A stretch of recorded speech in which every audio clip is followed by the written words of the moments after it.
Zdravo dragi moji, dobrodošli na naš YouTube kanal. Slijedi prva najava 21. epizode serije Igrama sudbine, pa da vidimo šta nas to očekuje. Bivša žena koja je ubila svog ljubavnika. Zahide govori Asije, da li tjeraš svakog muškarca u vili da stane u red? Treba li da te se plašimo? Asija jako pogađaju njihove riječi i odgovara im, ne pričajte sa nepoštovanjem, prelazite granicu. Džamal govori Asije da pazi kako priča sa njegovom ženom. Mahir govori da on pazi kako priča sa njegovom ženom. Mahir sav ljutit govori Džamalu, zapalit ću ovu vilu ako Asija pusti jednu suzu.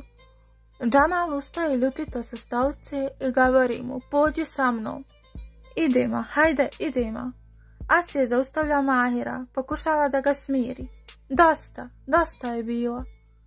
Helen ulazi u Asinu sobu i pita je da li su odlučni da odu. Ona joj odgovara da jesu. Nargis govori Džamalu, šta ti se desilo? Odjednom ste postali neprijatelji. Samo pogledaju te plave oči.